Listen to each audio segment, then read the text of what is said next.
धर्म चाहे कोई भी हो, सबसे महत्वपूर्ण बात है कि आप एक अच्छे इंसान बने, क्योंकि हिसाब आपके कर्मों का होगा, धर्म का नहीं।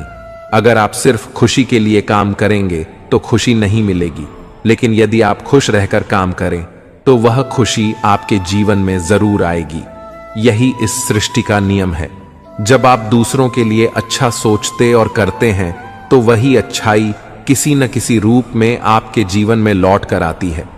आपका असली मूल्य इस बात पर निर्भर नहीं करता कि आप अभी क्या हैं, बल्कि इस पर निर्भर करता है कि आप अपने भीतर कितनी क्षमता रखते हैं खुद को और बेहतर बनाने की। हंसता हुआ मन और मुस्कुराता हुआ चेहरा ही असली संपत्ति है। इंसान अक्सर अपने भाग्य को दोषी मानता है, जबकि यह जानते हुए भी कि उसका भाग्य से भी बड़ा उसका कर्म है, जो केवल उसके अपने हाथों में है। आपके पास चाहे कितनी भी कमियां क्यों ना हो, सबसे पहले खुद पर विश्वास रखिए, क्योंकि आप में वह सामर्थ्य है कि आप सबसे बेहतर कर सकते हैं। परमात्मा आपको इंतजार इसलिए करवा रहा है क्योंकि जब सही समय आएगा तब वह आपको इतना कुछ देगा कि आप उसे संभाल भी नहीं पाएंगे। भगवान श्री कृष्ण कहते हैं कि जैसे अंधेरे में दीपक की रोशनी चमकती है, वैसे ही सत्य की ज्योति हमेशा जगमगाती है। इसीलिए मनुष्य को सदैव सत्य के मार्ग पर चलना चाहिए, चाहे रास्ता कितना भी कठिन हो। क्रोध मनुष्य को नरक की ओर ले जाने वाला मार्ग है।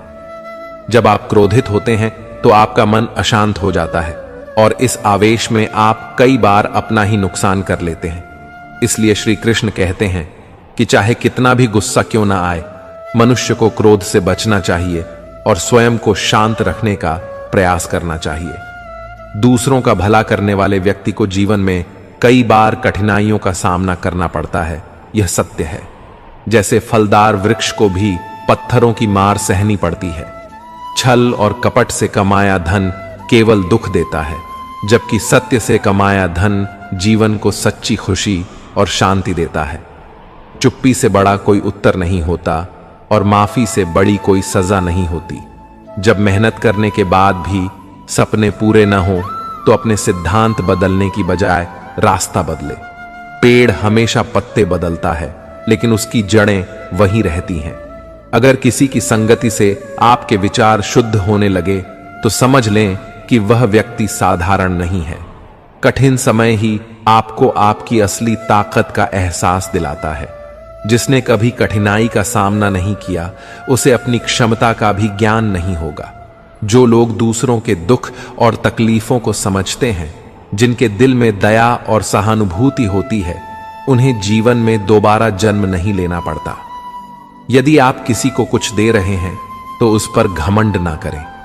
क्या पता आप किसी को देने का एहसान नहीं कर रहे, बल्कि अपने पिछले जन्म का कर्ज चुका रहे हैं। उम्मीद हमें भगवान से ही रखनी चाहिए, दुनिया से नहीं। जब मैंने कहा कि मैं गलती कर बैठा हूं, भगवान ने कहा कि मैं तुम्हें क्षमा कर दूंगा। जब मैंने कहा कि मैं परेशान हूं, भगवान ने कहा कि मैं तुम्हें संभाल लूंगा। जब मैंने कहा कि मैं अकेला हूं, भगवान ने कहा कि मैं हमेशा तुम्हारे साथ हूं। और जब मैंने कहा कि मैं उदास हूं, भगवान ने कहा कि बस अपनी नजरें उठाओ, मैं हर वक्त तुम्हारे आसपास हूं। किसी का सरल स्वभाव उसकी कमजोरी नहीं होती, बल्कि यह पानी जैसा होता है जो बड़ी से बड़ी चट्टान को भी काट सकता है।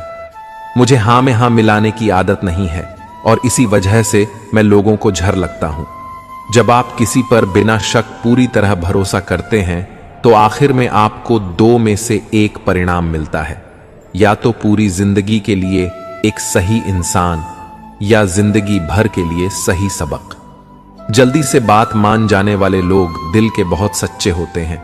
आजकल रिश्तों को जोड़े रखने के लिए कभी अंधा, कभी बहरा, तो कभी गूंगा भी बनना पड़ता है। मुझसे नफरत तभी करना जब मेरे बारे में सब कुछ जान जाओगे, तब नहीं जब किसी और से सुना हो। ज्यादा देने वाला हमेशा ठगा गया है, फिर चाहे वह प्रेम हो, साथ हो या विश्वास। आत्मसम्मान को बेचकर बदले में कितनी ही संपत्ति मिले, आप कभी सुखी नहीं हो सकते। जब तक आप यह जानते हैं कि आप कौन हैं और आपको किस चीज में खुशी मिलती है, तब तक आपको फर्क ही नहीं पड़ेगा कि दूसरे आपके बारे में क्या सोचते हैं। मैं जितना लोगों को समझता गया, अकेलापन और भी अच्छा लगने लगा। अगर तुम्हारे घर आज आग लग जाए तो लोग सहानुभूति जताने आएंगे और कहेंगे बहुत बुरा हुआ, लेकिन अगर तुम्हारा घर बड़ा हो जाए तो कोई बधाई देने के लिए नहीं आएगा। जब आपके साथ कुछ अच्छा होता है तो कोई खास खुशी जाहिर नहीं करेगा, लेकिन जैसे ही आपके साथ कुछ बुरा होता है सब आकर वेदना प्रकट करेंगे। दुआ मांगने से किसका भला होता है? मिलता तो वही है जो हमने बोया होता है। तुम नीचे गिरकर देखो, कोई नहीं आएगा उठाने, मगर जरा उठकर तो देखो, सब आएंगे गिराने। अगर शराब की दुकान पर बैठकर दूध पियोगे तो तुम्हें शराबी का ही दर्जा मिलेगा, और अगर किसी मंदिर में बैठकर शराब भी पियोगे तो तुम्हें एक संत का दर्जा दिया जाएगा। इसलिए आप किसके साथ उठते बैठते हो यह बहुत मायने रखता है। पुराने समय की बात है। एक छोटे से गांव में एक मजदूर था जिसका नाम रामू था। वह मिट्टी खोदकर अपनी रोजी रोटी कमाता था। रामू हमेशा अपने काम में व्यस्त रहता, लेकिन उसे अपने छोटे से जीवन से संतोष था। एक दिन जब वह मिट्टी खोद रहा था, उसे अचानक जमीन में से एक चमकीला पत्थर मिला। वह पत्थर बेहद खूबसूरत था और उसकी चमक ने रामू का मन मोह लिया। उसने तुरंत वह पत्थर अपने गधे के गले में बांध दिया और अपने काम पर लौट पड़ा। रास्ते में उसे गांव के सेठ जी मिले जो अपनी किराने की दुकान चलाते थे। सेठ जी ने पूछा, यह चमकीला पत्थर तुम्हारे पास कैसे आया? रामू ने बताया कि यह उसे मिट्टी खोदते समय मिला। सेठ जी ने उस पत्थर की खूबसूरती को देखकर कहा, मुझे यह पत्थर बहुत पसंद आया, तुम मुझे यह कितने में दोगे? रामू ने सोचा कि वह गरीब है, इसलिए उसने कहा, आप मुझे 1 किलो गुड़ दे दें तो यह आपका हो जाएगा। सेठ जी ने वह गुड़ देकर पत्थर ले लिया और उसे अपनी दुकान में तराजू की डंडी पर बांध दिया। कुछ दिन बाद गांव में एक जौहरी आया। उसने सेठ जी के पास चमकीला पत्थर देखा और तुरंत पूछा, यह क्या है? सेठ जी ने कहा, यह एक चमकीला पत्थर है जिसे मैंने एक मजदूर से 1 किलो गुड़ देकर लिया था। जौहरी ने कहा, मुझे यह दे दो, मैं तुम्हें 100 रुपए दूंगा। सेठ जी ने मना किया और कहा कि वह इसे कम से कम 100 रुपए में बेचेगा।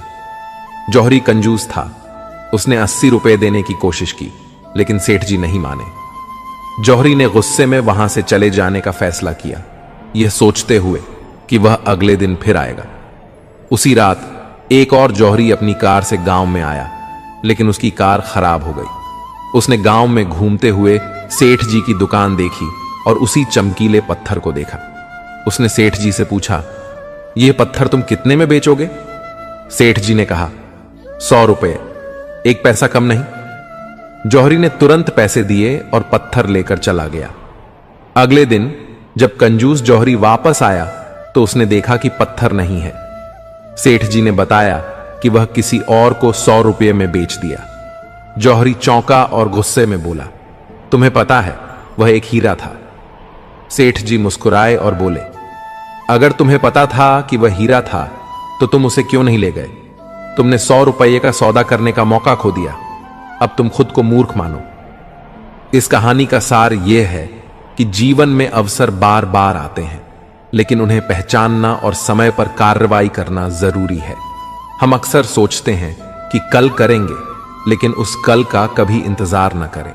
अवसरों को तुरंत पहचानें और उन्हें अपनाएं, क्योंकि वे कभी वापस नहीं आते। याद रखें, जो अवसर हाथ से निकल जाते हैं वे कभी लौट कर नहीं आते। इसलिए अपने कार्यों को शीघ्रता से करें और मेहनत के साथ अपने सपनों को पूरा करें।